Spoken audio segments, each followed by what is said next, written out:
안녕하세요. 정복기 목사입니다. 서울시민교회 첫 번째 온라인 강좌 모세오경 산책을 오늘부터 시작하도록 하겠습니다.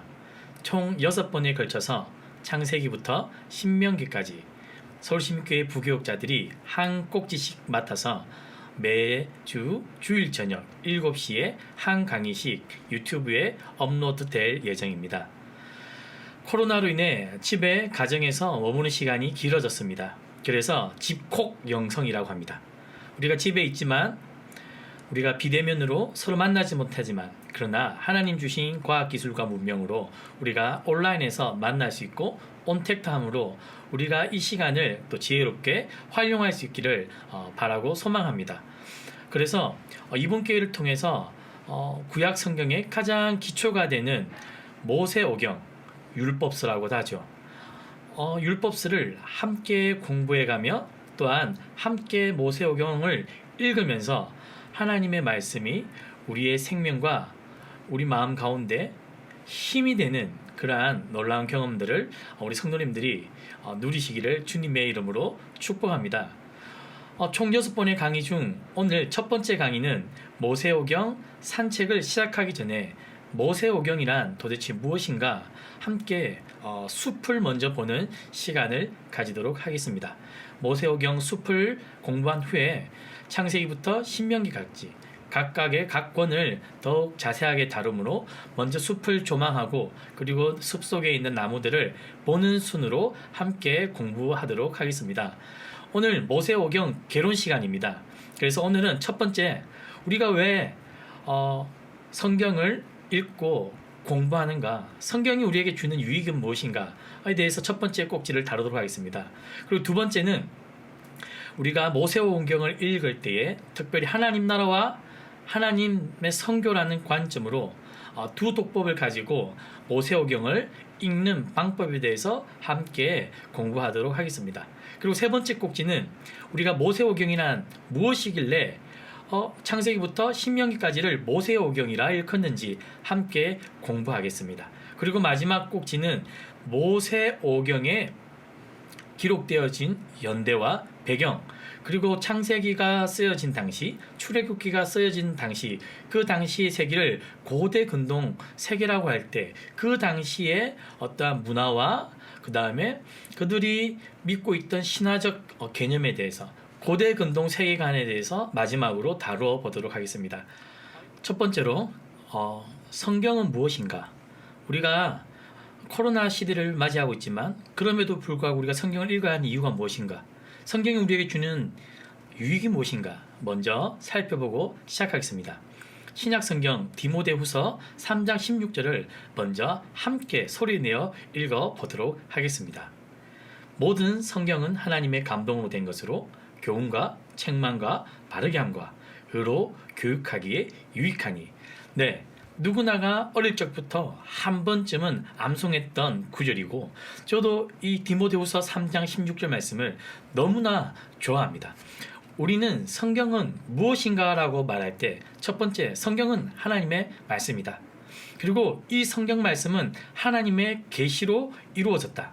그리고 성경 말씀은 성령 하나님의 영감으로 하나님의 영감으로 쓰여졌다. 그리고 성경은 하나님께서 사람의 손을 통해 기록하신 책이다라고 우리는 배웠습니다. 그것이 우리가 성경에 대한 신앙 고백입니다. 자, 그래서 우리는 하나님의 말씀이자 하나님의 영으로 쓰여진, 하나님의 감동으로 쓰여진 이 성경책을 통해 무엇을 확인할 수 있습니까? 무엇보다 하나님의 성품이 무엇인지 우리는 성경을 통해 알 수 있는 것이죠. 하나님의 성품 중에는 하나님의 영원하심, 하나님의 공의로우심, 하나님의 전능하심, 하나님의 무소부지하심, 하나님의 인자하심, 하나님의 정의로우심, 이러한 하나님의 성품과 하나님의 속성들을 우리가 성경을 통해 배움으로 하나님이 어떠한 분인지를 우리는 알게 되는 것입니다. 그래서 하나님이 얼마나 좋은 분인지 우리는 말씀을 통해 알게 되는 것이죠.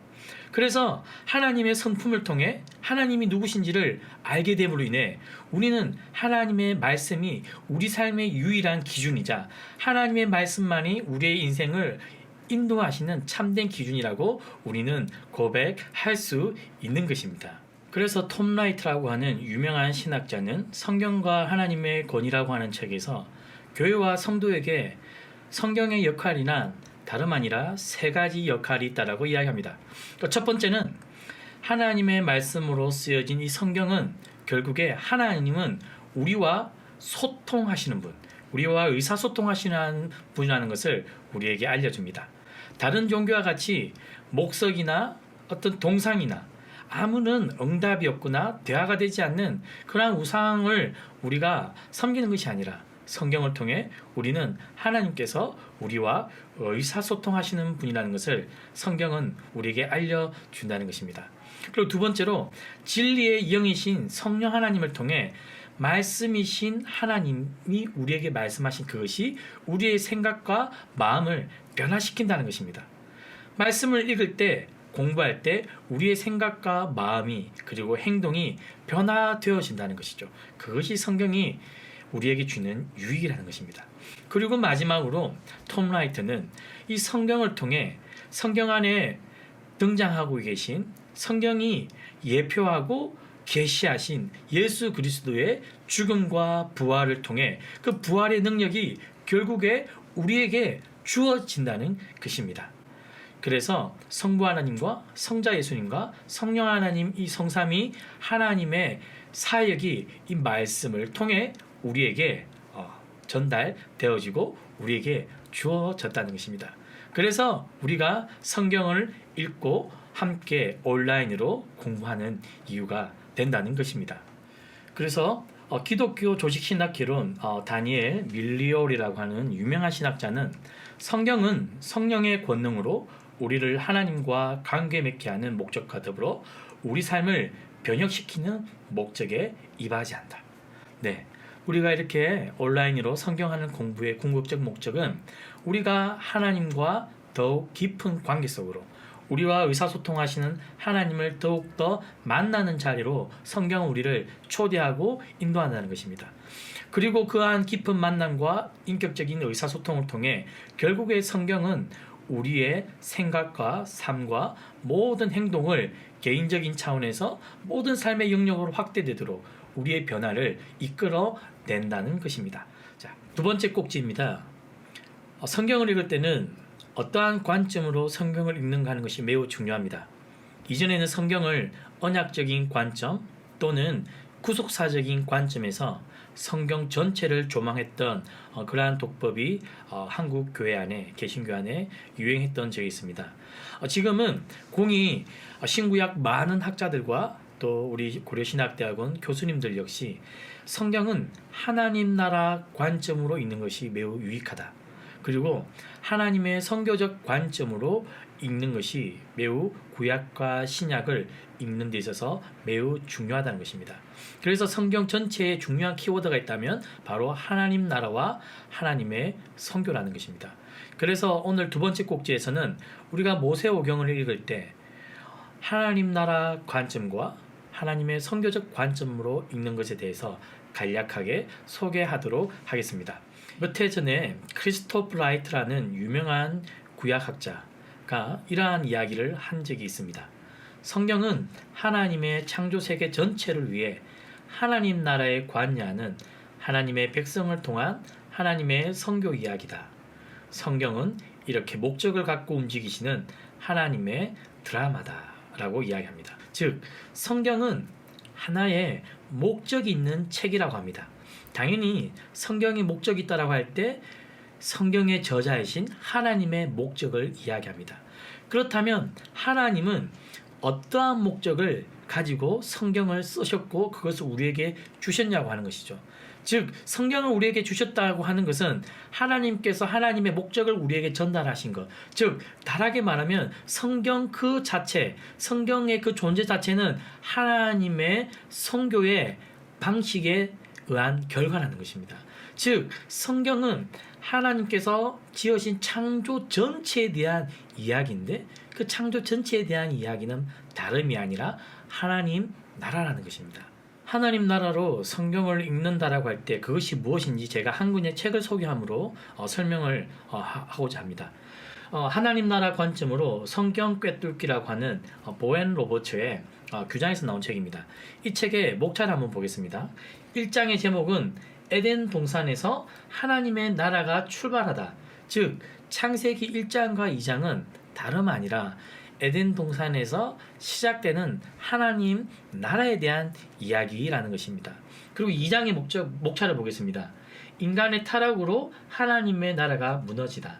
즉 창세기 3장부터 11장까지 아담과 하와가 불순종하고 가인과 아벨이 살인사건의 이야기, 그리고 바벨탑으로 치닫는 이 3장과 11장 이야기를 통해 성경은 다름 아니라 하나님의 나라가 인간의 타락으로 무너지고 있는 장면들을 보여주고 있다는 것이죠. 그리고 3장을 보겠습니다. 3장은 믿음의 사람들에게 하나님의 나라의 회복을 약속하시다. 인간의 타락으로 하나님 나라가 무너졌지만 하나님은 그걸로 끝장을 내시는 것이 아니라 믿음의 사람들, 누굴까요? 아브라함과 이삭과 야곱과 요셉을 부름으로 그들을 통해 하나님 나라가 조금씩 회복되어져 가는 것, 회복된 하나님 나라의 비전을 보여준다는 것이죠.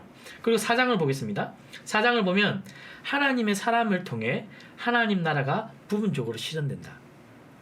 하나님 나라가 무너졌지만 그러나 하나님께서 그 나라를 회복하실 것을 약속하셨고, 그리고 믿음의 사람들, 남은 자들, 거루터기 같은 사람들을 통해 하나님 나라가 부분적이나마 실현되는 이야기가 열왕기, 역대기까지 이어진다는 것이죠. 누가 떠오릅니까? 네, 바로 다윗과 같은 사람들. 그러한 사람들을 통해 하나님 나라가 부분적으로 실현되는 것이죠. 그리고 이사야서부터 말라기까지는 장차 오실 그리스도를 예언하면서 그 그리스도가 가지고 올 하나님 나라에 대한 그림을 보여주고 있는 것이죠. 그리고 6장에 보니까 마태복음과 요한복음, 이 공간복음에서는 그리스도께서 오심으로 하나님 나라가 이 땅에 임했다라는 이야기를 성경은 우리에게 전해주고 있다는 것입니다. 그리고 7장은 무엇입니까? 그리스도 승천 후에 열방의 하나님의 나라의 복음이 전파되는 선교에 대한 이야기가 나타나고 있다는 것입니다. 그리고 8장 요한계시록이죠. 다시 오실 그리스도로 하나님 나라가 영원히 완성된다. 자, 이 책의 목차를 쭉 훑어보았습니다. 자, 하나님 나라 관점으로 성경을 보는 것이 어떠한 것인지 우리 성도님들 감이 오시나요? 자, 하나님 나라가 시작되었다. 그러나 인간의 타락으로 하나님 나라가 무너졌다.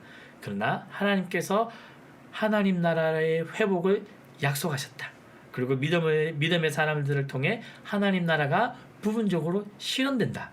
그리고 장차 예수 그리스도께서 메시아가 하나님 나라를 가지고 오실 것이다.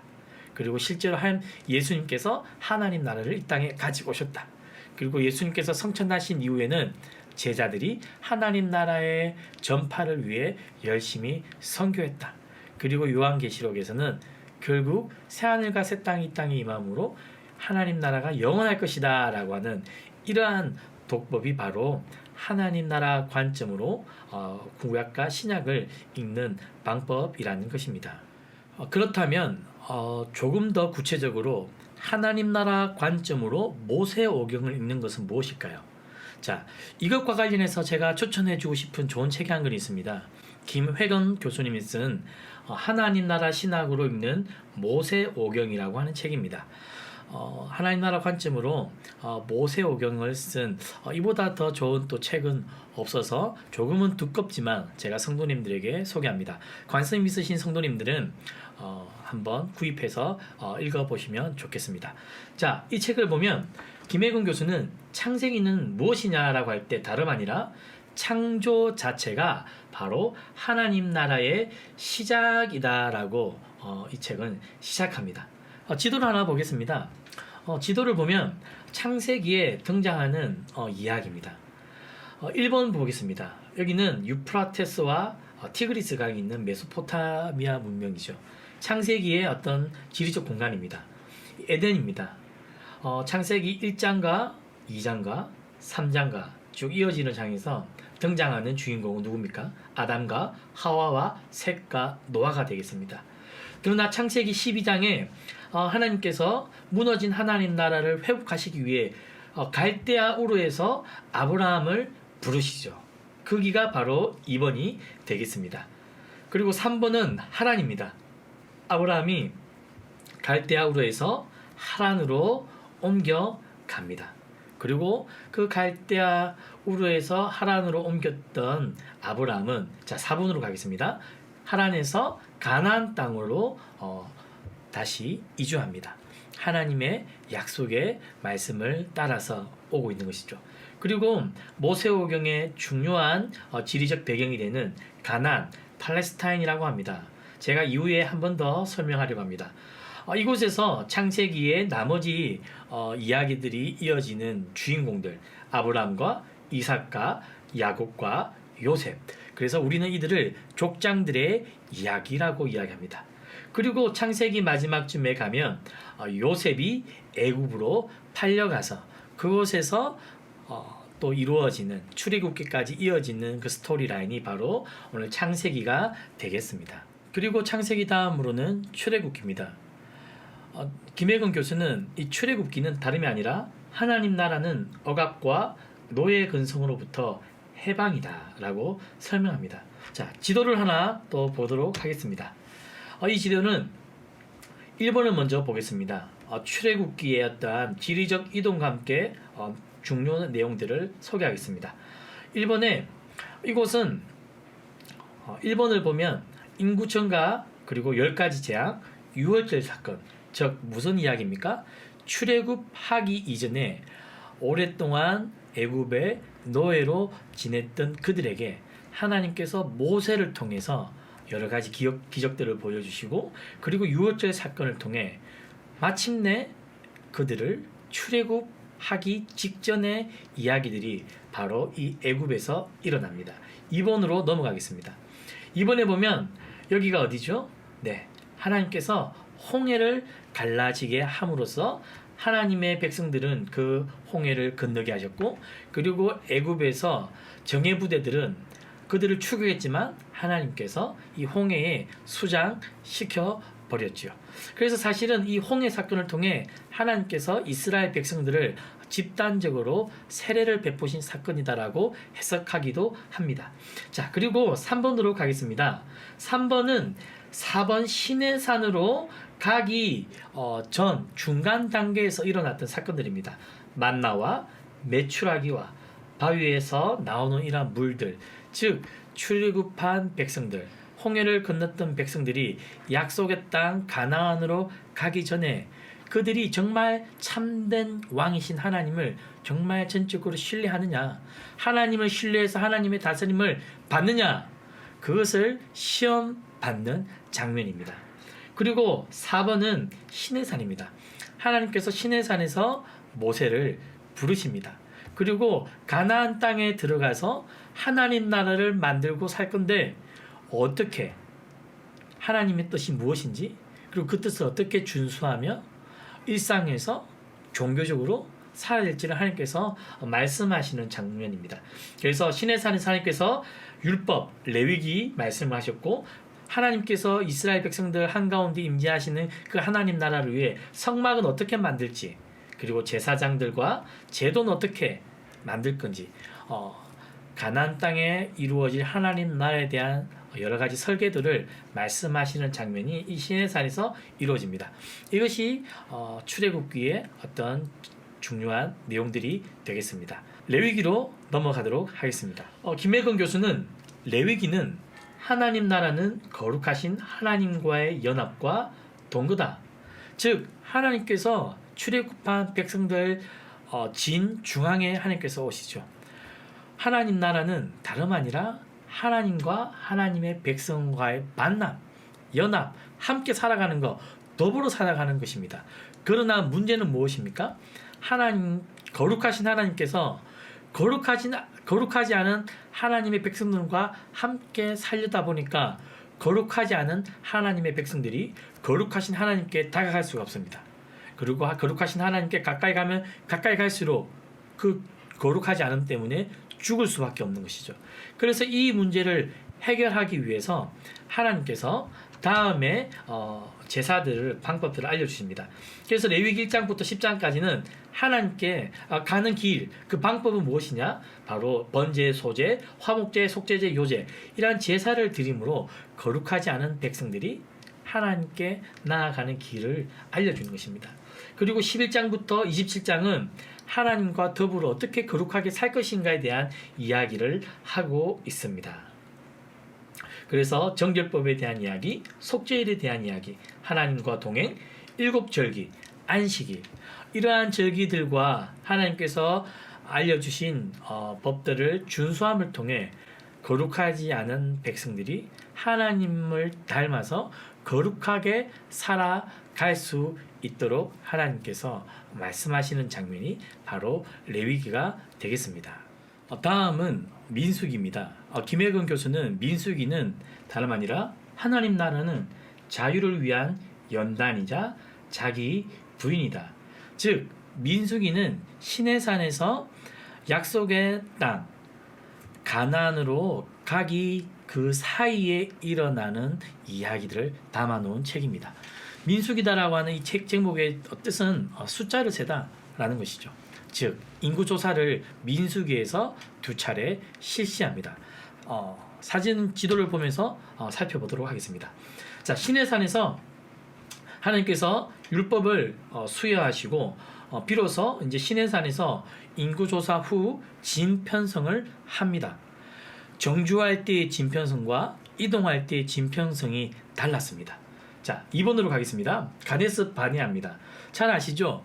12명의 정탐꾼 사건. 가나안 땅에 갔지만 여호수아와 갈렙을 제외한 10명의 정탐꾼은 그곳의 상황들을 아주 부정적으로 보고합니다. 그래서 하나님께서 40일, 하루를 1년으로 계산하셔서 이스라엘 백성들이 어떻게 보면 이스라엘 출애굽 1세대라고 하겠습니다. 그들이 광야에서 40년 동안 방황하는 이야기.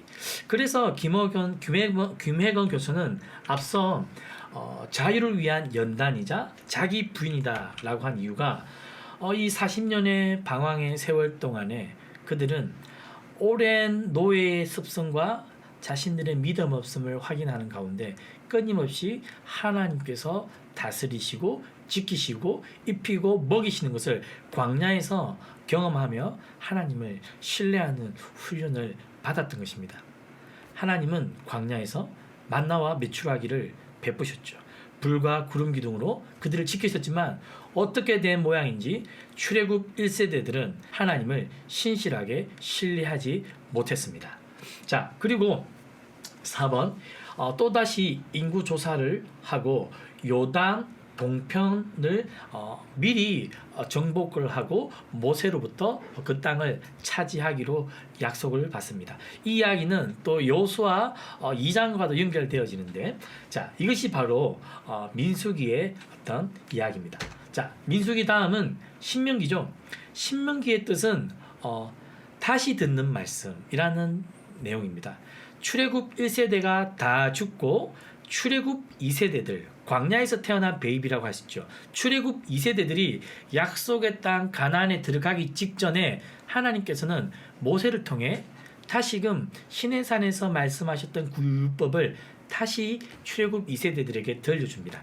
그래서 다시 듣는 말씀이라는 의미로 신명기가 되겠습니다. 그래서 김혜근 교수는 신명기를 하나님 나라는 땅 위에 건설되고 확장된다. 신명기 그림을 한 장 보도록 하겠습니다. 자, 신명기는 1장부터 4장 역사를 돌아봅니다. 과거를 회고하는 것이죠.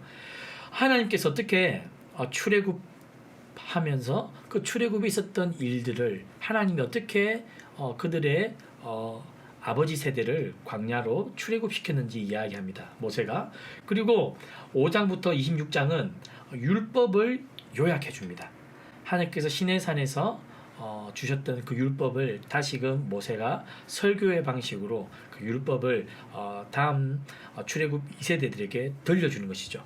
그래서 5장부터 11장은 도덕법, 12장부터 16장은 의식법, 17장부터 26장은 민사법. 자, 그리고 27장부터 34장은 출애굽 2세대들과 언약을 체결합니다.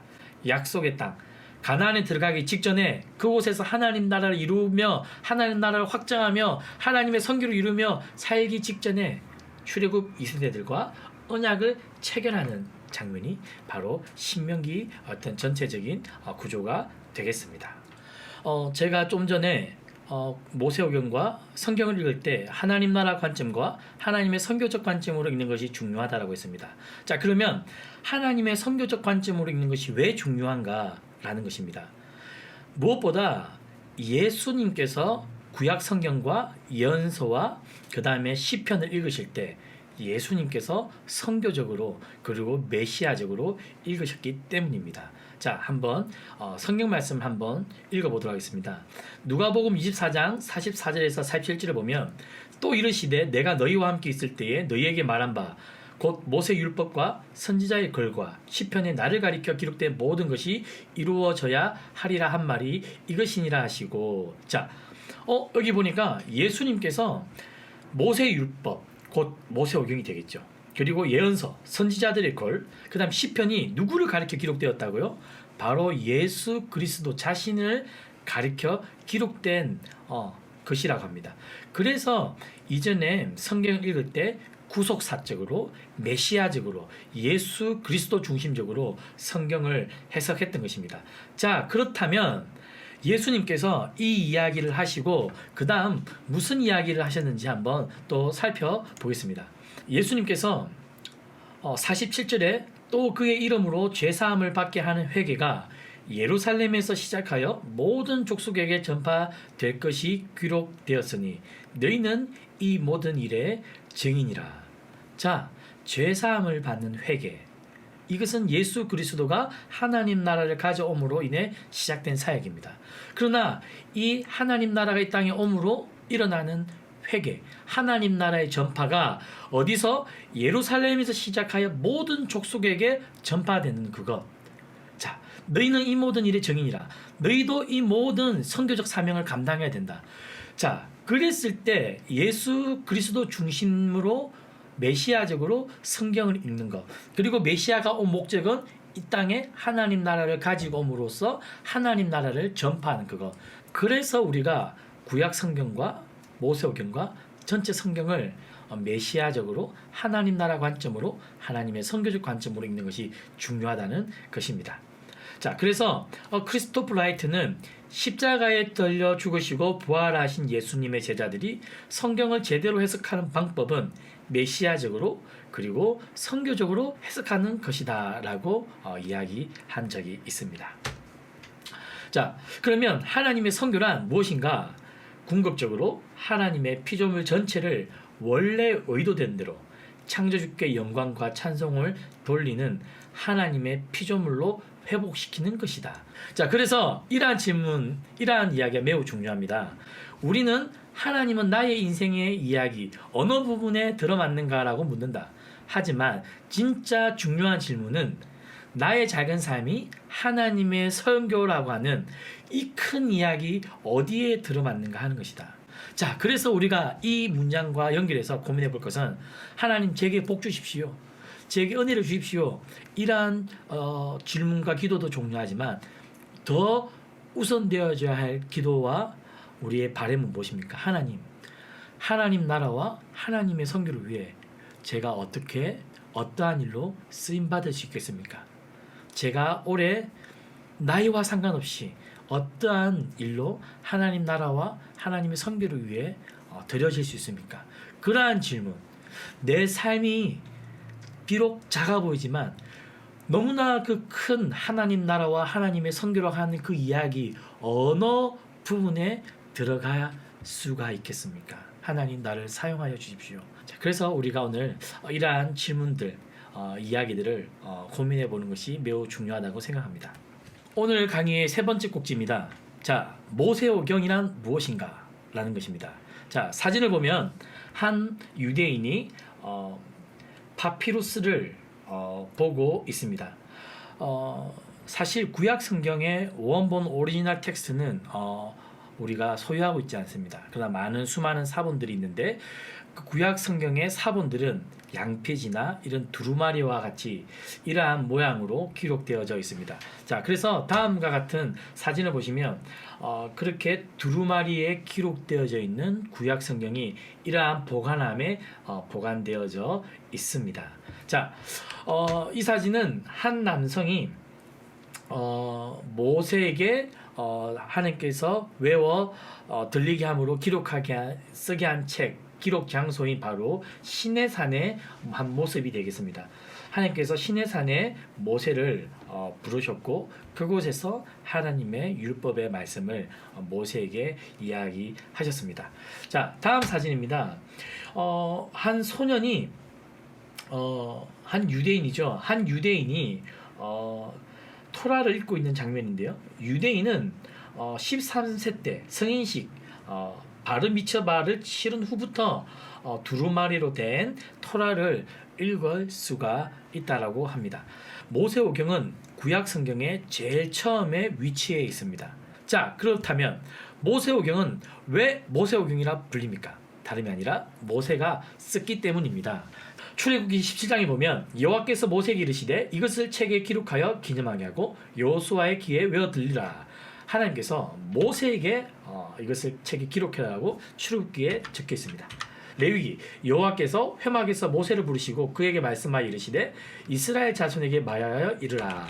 자, 그래서 출애굽기는 모세오경의 두 번째 책인데 출애굽기 1장 1절을 보면 가장 첫 번째 등장하는 단어가 접속사 그리고라고 하는 이 접속사인데요. 즉 창세기와 이어진다는 것이죠. 그래서 이 창세기는 다름 아니라 이어지는 출애굽기 역시 모세가 썼다는 것을 우리가 알 수 있습니다. 자, 그러면 모세오경은 언제 일어난 이야기인가? 그 연대를 한번 살펴보려고 합니다. 우리가 성경을 공부할 때 읽을 때 이런 역사적인 연대와 어떤 지리적 배경과 문화와 문학적 맥락을 고려하는 것은 매우 중요한데요. 다니엘 밀리오레는 이런 이야기를 합니다. 역사적, 문학적 감수성을 가지고 성경을 해석해야 한다. 하지만 살아계신 하나님에 대한 성경의 유일무이한 정의는 스스로 과거에 갇히거나 경건주의적 허구의 이야기로 환원되는 것에 저항한다. 즉 무슨 말이냐면 성경을 너무 역사와 문학과 지리와 어떤 이러한 배경들을 그냥 제외해버린 채 어떤 문자적으로만 성경을 읽을 때 우리는 이단들의 잘못된 가르침에 빠질 수가 있다는 것입니다. 그래서 우리는 성경을 읽을 때 그것이 언제 어디에서 어떠한 문화와 배경과 어떤 문맥적 상황 속에서 이루어졌는지를 늘 살펴며 읽는 것이 아주 중요합니다. 자, 그러면 도표를 보면서 모세오경의 연대를 한번 살펴보겠습니다. 창세기는 사실 어느 성경책보다도 긴 기간을 다루고 있는 책이 바로 이 창세기입니다. 자, BC 1847년은 언제냐? 유대인들이 애굽으로 내려가는 시점입니다.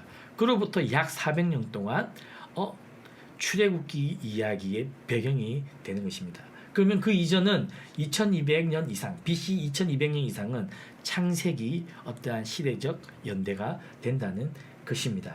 자, 그러면 또 다른 좀 주목해 볼 것은 그러면 출애굽 2세대들이 가나안 땅을 정복하기 위해 요단강을 도하할 때 그때 연대가 대략 어느 정도냐? 바로 BC 1407년이라고 하는 것입니다. 그렇다면 이 연대를 전체 세계사적 도표와 함께 비교해 보면서 살펴보도록 하겠습니다. 자, BC 2000년 밑으로 한번 쭉 내려와 보겠습니다. BC 2000년. 자, 중국 같은 경우는 은나라 때 그리고 그 이전은 황하 문명입니다. 자, 한국으로 내려와 보겠습니다. 한국은 BC 2000년부터 BC 250년도까지 우리가 잘 아는 고조선 시대가 바로 이 어떻게 보면 창세기와 신명기의 어떤 시대적 배경과 같이 이어진다라고 보겠습니다. 그리고 우리는 성경은 중동과 굉장히 밀접한 연관이 있는데요. 쭉 내려와 보면 이라크는 바로 BC 2000년부터 BC 1000년까지 바로 바빌로니아와 아수르와 신바벨론 시대가 바로 이때라는 것이죠.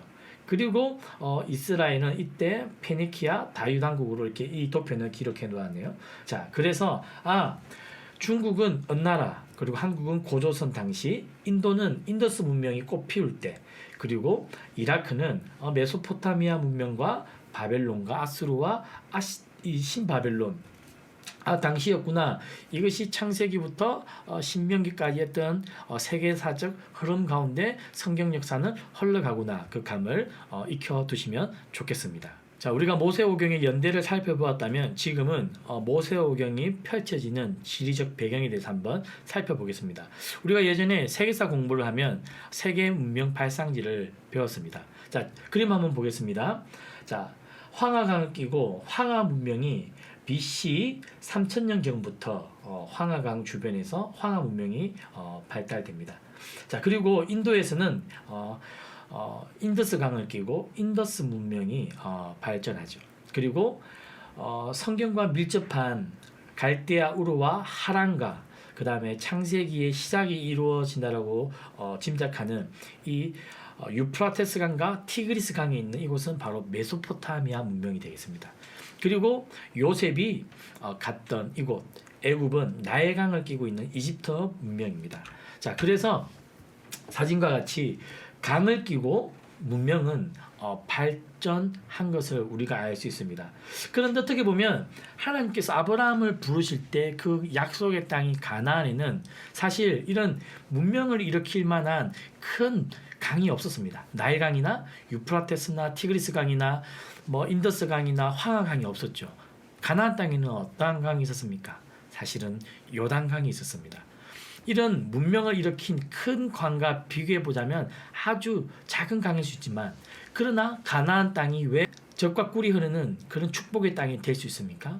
그것은 문명을 좌우하는 강에 달려 있는 것이 아니라 바로 그 땅에 함께 하시는, 그 땅을 다스리시는 하나님께 달려 있다는 것입니다.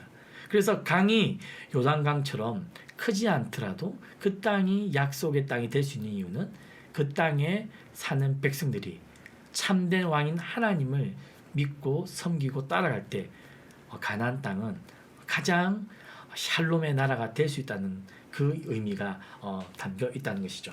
자, 그래서 우리는 이 특별히 이 4대 문명 발상지 중에서도 이 메소포타미아 문명과 그 다음에 나일강 문명이 있는 이 갈대아로부터 애굽까지 이 초록색으로 띄어져 있는 이 지역을 눈으로 잘 담아 두셨으면 좋겠습니다. 오늘날은 여기가 바로 이라크, 사우디아라비아, 시리아, 요르단, 레바논, 이스라엘이 되겠습니다. 그래서 석유가 풍성하기 때문에 어떤 오일머니가 많아서 많은 영국의 축구 어떤 클럽들을 소유하고 있는 왕자들이 이곳에 있죠. 우리가 메소포타미아라는 말을 자주 쓰게 되는데요. 이 메소포타미아라는 뜻은 무엇이냐? 메소는 중간이라는 뜻을 가지고 있습니다. 즉 포타미아는 강이라는 뜻인데요. 메소포타미아라는 것은 즉 강 사이라는 뜻입니다. 그래서 메소포타미아라는 말은 강 사이에 있는 땅이란 뜻이다. 자, 그래서 이 티그리스 강과 유프라테스 강은 상류로부터 흘러온 비옥한 퇴적층을 각 유역에 쌓아 놓으며 매년 범람하는데, 이때 이 범람한 토양은 항상 비옥했기 때문에 어떤 농사와 어떤 그러한 문명의 발상지로서 최적지였다는 것이죠. 자, 이 메소포타미아 강 사이의 땅, 여기에서 아브라함이 출발했다는 것 기억하셨으면 좋겠습니다. 그리고 제가 메소포타미아 문명에서 나일강 문명까지 약간 초록색 띠라고 했는데 그 길을 사실은 우리가 비옥한 초성달 지역이라고 부릅니다. 이 비옥한 초성달 지역이라고 처음으로 명명한 사람은 브레스테드라고 하는 사람입니다. 이 사람이 1906년 오곤의 이집트 역사서를 집필하면서 이 비옥한 초성달 지역이라는 이름을 처음 썼습니다. 그래서 비옥한 초성달 지역은 이 메소포타미아에서부터 갈릴리와 요단강을 끼고 저 밑에 나일강까지를 아우르는 지역을 비옥한 초성달 지역이라고 보면 되겠고요. 그리고 이 지역이 바로 모세오경의 어떠한 지리적 배경이라는 것을 우리 성도님들이 알아두었으면 좋겠습니다. 특별히 이 비옥한 초성달 지역 중에서도 가장 성경과 밀접한 관계를 맺고 있는 땅, 특히 구약에서 하나님 나라를 새롭게 회복하기 원했던 그 약속의 땅은 다름 아닌 가나안 땅입니다. 가나안 땅을 우리는 팔레스타인이라고 부르기도 합니다. 이 팔레스타인은 전체 지도를 확대해 보면 아시아와 아프리카를 이어주는 매우 요충지에 사실은 위치하고 있음을 볼 수 있습니다. 자, 그런데 이 팔레스타인이라고 하는 이 이름은 언제 붙였냐면 로마가 점령하였을 때 팔레스타인, 즉 블레셋인들의 땅이라고 팔레스타인이라는 이름을 명명했습니다. 자, 한 번 더 세부적으로 들어가 보겠습니다. 가나안 땅 팔레스타인 가면 4개의 주요 도로가 있습니다. 1번 도로는 해안도로라고 해서 어떤 해안 평지를 이을 수 있는 도로고요. 그리고 4번 왕의 대로와 함께 1번과 4번은 아주 다른 도로에 비해서 평탄하고 좀 좋은 길이라고 볼 수 있겠습니다. 그래서 이 길을 통해 어떤 무역가 상인들이 다녔고 북쪽에 바벨론이나 아수르가 이집트 애굽을 치러 갈 때 주로 이 도로들을 이용해서 전쟁을 일으켰습니다. 자, 우리가 주목해 볼 것은 2번인데요. 2번은 브에세바, 헤브론, 베들레헴, 예루살렘, 베델, 실로, 세겜. 자, 이 도시들을 이어주는 도로, 즉 족장의 도로라고 이야기합니다. 이 브에세바부터 세겜까지 이 도로들은 사실은 평지에 있는 도로들이 아니라 그림에 보다 보시 대략 500에서 800 고지에 있는 산 위에 있는 도시들이 대부분입니다. 그래서 산 위에 있는 이 도시들을 이어주는 길. 그래서 주로 족장들이 다녔다라고 해서 족장의 길. 예수님도 갈릴리에서 예루살렘으로 가실 때 이 길로 자주 다녔습니다. 그래서 산 위에 있는 이 도로들을 다니면서 예수님께서 다니셨고 족장의 길이라고 하는 것들을 아셨으면 좋겠습니다. 마지막으로 모세오경의 배경이 되는 이 팔레스타인 가나안 땅의 기후에 대해서만 살펴보고 오늘 첫 번째 강의는 마치도록 하겠습니다. 우리가 잘 알듯이 가나안 땅에는 이른 비와 늦은 비가 내립니다. 늦은 비는 3, 4월에 내리는 비를 늦은 비라고 하고, 그리고 10월과 11월에 내리는 비를 빠른 비, 이른 비라고 합니다. 즉 강우량을 보시면 알 수 있겠지만 연중 강우량이 팔레스타인은 그렇게 많지가 않은 지역이다라고 볼 수 있겠습니다. 즉 이른 비와 늦은 비가 제때 내리지 않으면 가나안 땅에서 어떤 일상생활과 농사를 지을 때 매우 힘든 일이 생깁니다. 그래서 구약에서 매우 중요한 주제 중 하나가 바로 비입니다. 그래서 비를 누가 내리느냐, 이 문제로 우상들과 그리고 하나님과 어떤 대결과 어떠한 장면들이, 갈등 장면들이 많이 나오죠. 비를 누가 내리는가? 그래서 가나안 땅의 사람들은 비는 다름 아니라 바알과 아세라가 내린다라고 보았습니다. 그러나 우리가 잘 아는 엘리야는 비는 누가 내리신다라고 믿었습니까? 바로 하나님이죠. 그래서 갈멜산에서 이 엘리야와 그리고 이 바알을 섬겼던 이 선지자들과 싸웠을 때 그 이야기의 모티브의 중요한 것은 바로 비라는 것입니다. 비. 다른 문명 발상지에 비해 강이 작았고 요단강에 의지해서 살았기 때문에 물이 너무나 중요했죠. 비. 그래서 하늘에서 내리는 비가 너무나도 중요했습니다. 그러나 하나님은 하나님의 백성들에게 내가 이른 비와 늦은 비를 내가 너희들에게 공급한다.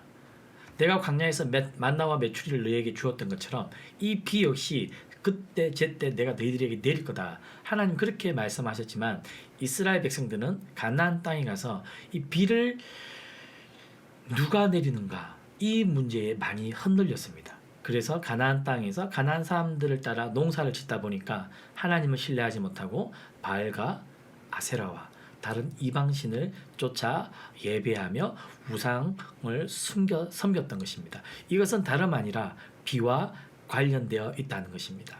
자, 그래서 모세오경의 이 팔레스타인 가나안 땅은 이른 비와 늦은 비, 즉 이 비는 다름이 아니라 하나님이 내리신다. 그래서 하나님을 너희들이 의지하고 살아갈 때 가나안 땅의 하나님 나라가 완성되어지고 확정돼가고 그것을 통해 이방의 많은 나라들이 너희를 통해 하나님 나라로 몰려올 것이다. 너희가 이방의 빛이 될 것이다.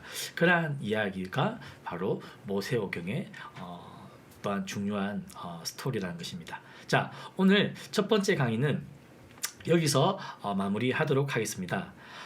오늘 강의를 통해서 우리가 공부한 것은 성경은 어떤 책인가, 우리가 왜 성경을 읽어야 되는가 하는 것입니다. 두 번째로 성경을 읽을 때 하나님 나라 관점과 하나님 나라 하나님의 선교의 관점으로 읽는 것이 너무 중요하다라는 것입니다.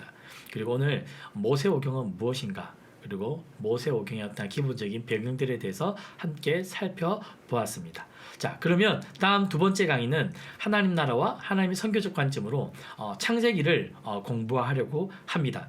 그래서 다음 강의 때는 우리가 창세기를 공부할 때 하나님께서 그냥 창세기를 그냥 던져주신 것이 아니라 그 당시 고대 근동의 사람들이 믿었던 세계관 가운데 하나님이 던져주셨던 것이 창세기입니다. 그래서 창세기를 공부하기 전에 고대 근동의 세계관을 공부하는 것이 매우 중요합니다. 그 말은 창세기를 주셨던 그 시대 당시 사람들이 어떻게 사람을 이해했고 어떻게 인간을 대했고 어떻게 신을 대했고 어떻게 신을 생각했는지 그것을 그들의 신화를 통해 살펴보면 하나님께서 보여주신 그 창세기에 드러나는 하나님의 모습과 하나님이 만드신 인간의 모습이 얼마나 그 당시 사람들과 비교되고 대조되는 굉장히 충격적인 메시지라는 것을 알게 된다는 것입니다. 자, 그러면 다음 주 이 시간에도 유튜브 온라인에 검색해 주시고 계속해서 모세오경 두 번째 강의 창세기를 다음 주에 공부하도록 하겠습니다. 그러면 다음 주를 기대해 주세요. 자, 서울시민교회 첫 번째 온라인 강좌 여기서 마치도록 하겠습니다. 정복기 목사였습니다.